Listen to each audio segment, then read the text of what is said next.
Cauliflower வச்சு இது மாதிரி நீங்கள் செஞ்சுருக்கவே மாட்டீங்க. அந்த அளவுக்கு ரொம்பவே சுவையான அருமையான ரெசிபிங்க.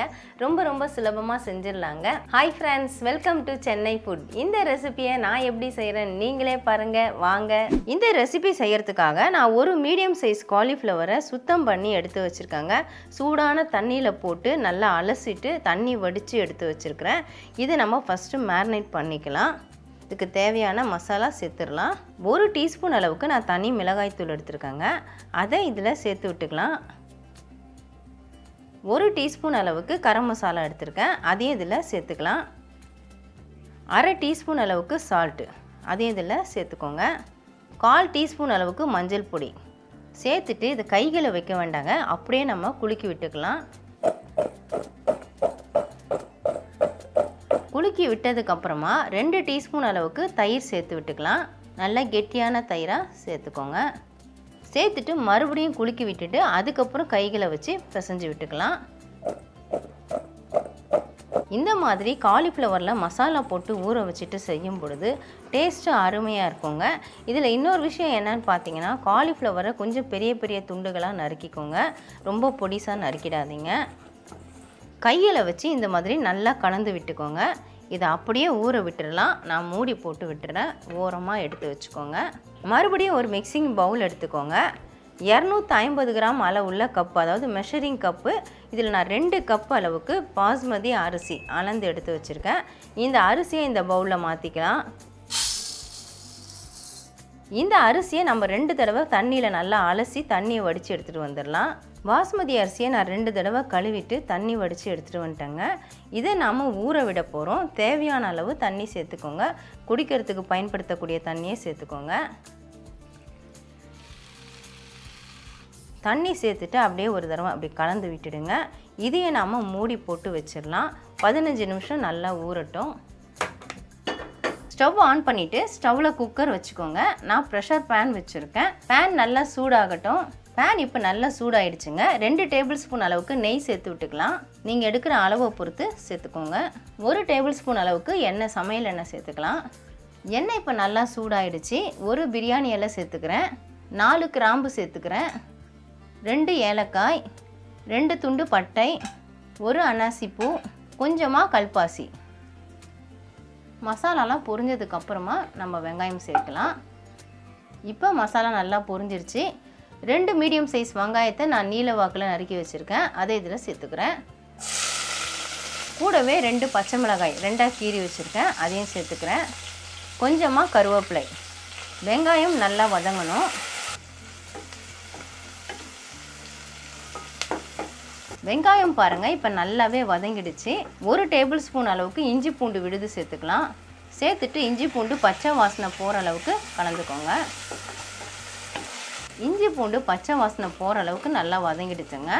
இப்போ நம்ம தக்காளி சேர்த்து விட்டுக்கலாம். 2 பெரிய தக்காளியை நீல வாக்கில் மெலிசாக கட் பண்ணியிருக்கேன். அதையும் இதில் சேர்த்துக்கிறேன். தக்காளியை நல்லா வதங்கணும். தக்காளி நல்லா வதங்கிறதுக்காக கொஞ்சமாக தூள் உப்பு சேர்த்துக்கிறேன்.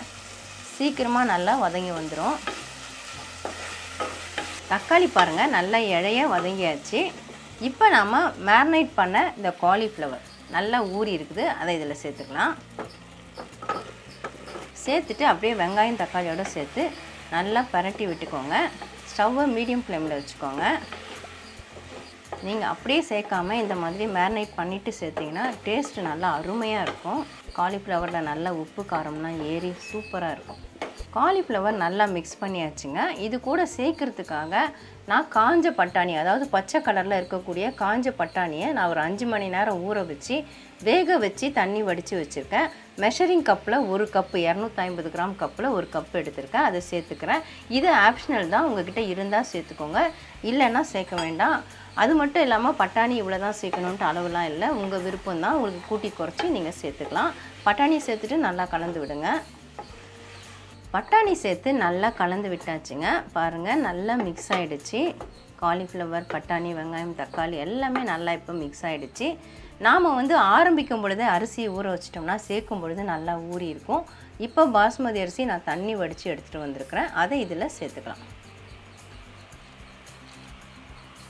அரிசி சேர்த்துட்டு அப்படியே பொறுமையாக கலந்து விட்டுக்கோங்க.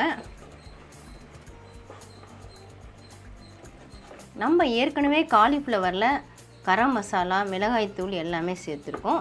இருந்தாலும் இது கூட இன்னும் நல்லா மணமாக இருக்கிறதுக்காக 1 டீஸ்பூன் அளவுக்கு நான் பிரியாணி மசாலா சேர்க்குறேங்க. இது ஆப்ஷனல் தான். பிரியாணி மசாலா இல்லைனா நீங்கள் கரம் மசாலாவே 1/2 டீஸ்பூன் சேர்த்துக்கலாம். இதை சேர்த்துட்டு தேவையான அளவு உப்பு சேர்த்துடலாம். 1 டீஸ்பூன் அளவுக்கு நான் சால்ட்டு சேர்க்குறேன். ஏற்கனவே நம்ம காலிஃப்ளவரில் வேறு சால்ட்டு சேர்த்துருக்கோம், அதனால் பார்த்து சேர்த்துக்கோங்க. கொஞ்சமாக கொத்தமல்லி தழையும் நம்ம சேர்த்துக்கலாம். மீதி கொஞ்சம் கொத்தமல்லி தழை வச்சுக்கோங்க, கடைசியாக சேர்க்கலாம். இப்போ மறுபடியும் ஒரு தடவை அப்படியே கலந்து விட்டுடலாம். அவ்வளோதான், நல்லா மிக்ஸ் பண்ணியாச்சு. இப்போ இதில் சேர்க்கறதுக்காக நான் தேங்காய் பால் எடுத்து வச்சுருக்கேங்க. நாம் இந்த கப்பில் 2 கப்பு நம்ம அரிசி சேர்த்தோம். அதனால் தேங்காய் பால் மொத்தம் தண்ணி பார்த்திங்கன்னா 3 கப்பு சேர்க்கணும். தேங்காய் பால் எவ்வளவு வருதுன்னு பார்த்துட்டு மிச்சம் நம்ம தண்ணி சேர்த்துக்கலாம். தேங்காய் பால் சேர்த்தா டேஸ்ட்டு நல்லாயிருக்கும், அதுக்காக சேர்க்குறேன். உங்களுக்கு பிடிச்சிருந்தா சேர்த்துக்கலாம், இல்லைன்னா அவாய்ட் பண்ணிக்கலாம். 2 கப்புக்கே கொஞ்சம் குறைவாக இருக்குது, நான் இதில் தண்ணி சேர்த்து விட்டுக்கிறேன். மொத்தம் நம்ம 3 கப்பு சேர்க்கணும். 1 கப்புக்கு 1.5 கப்பு அந்த ரேஷோ வச்சுக்கோங்க. 2 கப்புக்கு 3 கப்பு தேங்காய் பால் தண்ணி எல்லாமே சேர்த்தாச்சு. இப்போ ஹை ஃப்ளேமில் வச்சுட்டு நல்லா கலந்து கொடுத்துட்டு உப்பு காரம்லாம் செக் பண்ணிக்கோங்க. இப்போ பாருங்கள், நல்லாவே கொதிக்க ஆரம்பிச்சிடுச்சு. நான் உப்பு காரம்லாம் செக் பண்ணிட்டேங்க, எனக்கு கரெக்டாக இருக்குது. நான் எக்ஸ்ட்ரா எதுவுமே போடலை. நீங்கள் விருப்பப்பட்டீங்கன்னா 1 கைப்பிடி அளவுக்கு புதினா இலைகள் சேர்த்துக்கலாம்.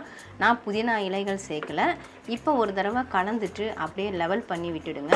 நாம் மீதம் வச்ச இந்த கொத்தமல்லி தழை அதை அப்படியே தூவி விட்டுடலாம். இப்போ குக்கர் நம்ம மூடி போட்டுடலாம். நான் கேஸ்கட் போட்டு வச்சுருக்கேன். மீடியம் ஃப்ளேமில் வச்சுட்டு 2 விசில் விட்டுக்கோங்க. நீங்கள் டைமிங் பார்க்கணுன்னு நினச்சிங்கன்னா 10 நிமிஷம் வச்சுக்கோங்க. 2 விசில் விட்டுட்டு நான் ஸ்டவ் ஆஃப் பண்ணிட்டேங்க. இப்போ பாருங்கள், ப்ரெஷர் எல்லாமே அடங்கிடுச்சு. மூடி ஓப்பன் பண்ணிடலாம். சூப்பராக தயாராகிருக்கு பாருங்கள். ரைஸ் எல்லாமே நல்லா வெந்திருக்கு. காலிஃப்ளவர் எதுவுமே நமக்கு உடையாமல் நல்லா பீசஸ்லாம் முழுசாக இருக்குது. இதை நீங்கள் குழந்தைங்களுக்கு லஞ்ச் பாக்ஸுக்கு கூட கொடுத்து அனுப்பலாங்க, விரும்பி சாப்பிடுவாங்க. காலிஃப்ளவரில் நிறைய சத்துக்கள் இருக்குது. வளர்கிற குழந்தைங்களுக்கு அடிக்கடி கொடுக்கலாம், ரொம்ப ரொம்ப நல்லது. அதை நம்ம வேறு மாதிரி செஞ்சு கொடுத்தா சாப்பிட மாட்டாங்க, பொரியல் இந்த மாதிரிலாம். ஆனால் இப்படி நீங்கள் புலாவாக செஞ்சு கொடுத்து பாருங்கள், விரும்பி சாப்பிடுவாங்க. புலாவ்னால எல்லாருக்குமே பிடிக்கும், ரொம்ப ரொம்ப விரும்பி சாப்பிடுவாங்க. எனக்கும் கூட ரொம்பவே பிடிக்கும். எவ்வளவு அருமையாக இருக்குது பாருங்கள். உங்களுக்காக தான் நான் கலந்து காமிச்சேன். அவ்வளவுதாங்க, அருமையான காலிஃப்ளவர் பட்டாணி புலாவ் தயாராகிடுச்சுங்க. இப்படி செஞ்சு கொடுத்தா எல்லாருமே விரும்பி சாப்பிடுவாங்க. டேஸ்ட் அவ்வளவு அருமையாக அட்டகாசமாக இருக்கும். இப்போ டேஸ்ட் எப்படி இருக்குன்னு பார்த்துடலாமா? ரொம்ப சூடாக இருக்குது.